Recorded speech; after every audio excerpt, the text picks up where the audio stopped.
प्रेम से बोलिए श्री विष्णु भगवान की जय। एकादशी माता की जय।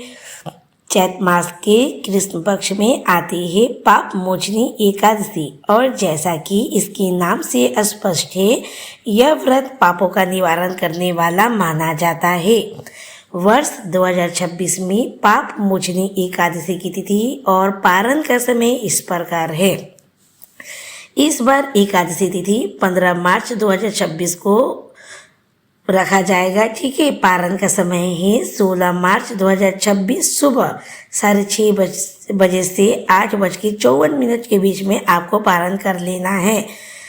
तिथि प्रारंभ इस बार 14 मार्च 2026 को सुबह 8:10 से 15 मार्च 2026 को सुबह 9:16 तक रहेगा। तो इस बार आप लोगों को एकादशी व्रत 15 मार्च यानी कि रविवार को रखना है, और उसका पारण जो है 16 मार्च को सोमवार के दिन सुबह करना है। अब चलिए भगवान विष्णु की स्तुति करते हैं।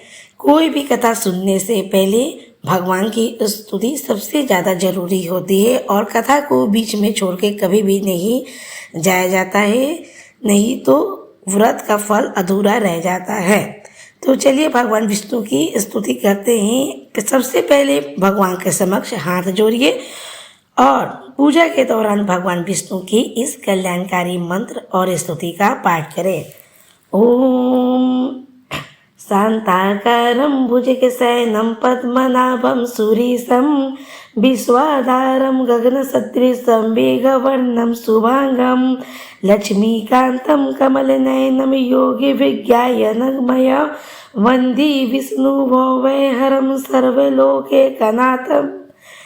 जिनकी आकृति अति शांत है, जो शीश नाग की सैया पे शयन करते हैं, जिनके नाभि में कमल है, और जो देवताओं के भी ईश्वर और जगत के आधार हैं, जो आकाश के समान सर्वदा व्यापक है, मेघ के समान जिनका रंग है, जिनके अंग सभी सुंदर है, जो योगिनियों द्वारा ध्यान करके प्राप्त किए जाते हैं, ऐसे संपूर्ण लोकों के स्वामी और जन्म मरण के भय को नष्ट करने वाले भगवान विष्णु को मैं प्रणाम करता हूँ।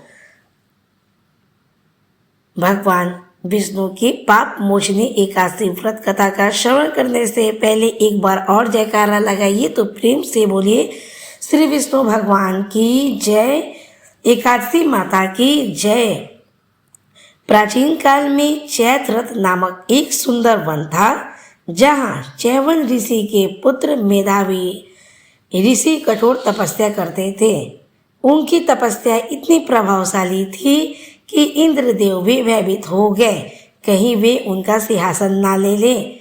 ऋषि की तपस्या भंग करने के लिए इंद्र ने मंजूघोषा नामक एक अत्यंत सुंदर अप्सरा को भेजा। मंजूघोषा ने अपनी सुंदरता और नेत्र से ऋषि को मोहित कर दिया।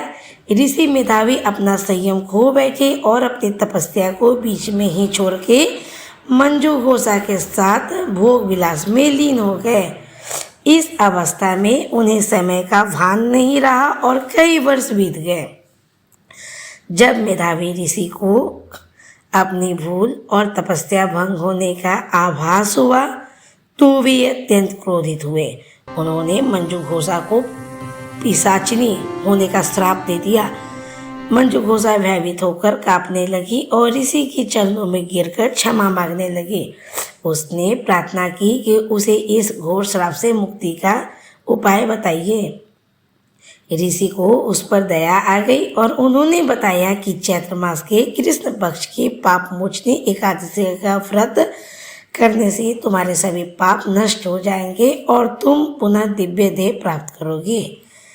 ऋषि मेधावी स्वयं भी अपने पिता चैवन ऋषि के पास गए और अपनी तपस्या भंग होने का पश्चाताप किया।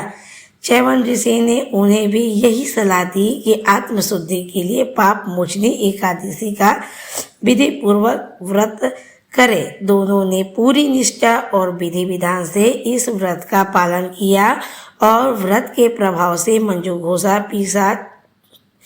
पिशाच योनि से मुक्त होकर पुनः स्वर्गलोक को चली गई और मेधावी ऋषि के सभी पाप नष्ट हो गए, जिससे उनकी तपस्या का तेज पुनः लौट आया। तो भगवान श्री कृष्ण के अनुसार जो व्यक्ति इस कथा को पढ़ता है या सुनता है उसे 1000 गोदान के बराबर पुण्य फल प्राप्त होता है। यह व्रत अनजाने में किए गए पापों से मुक्ति दिलाने वाला और जीवन में सुख समृद्धि प्रदान करने वाला माना जाता है। कथा तो फिर से प्रेम से बोलिए श्री विष्णु भगवान की जय, एकादशी माता की जय।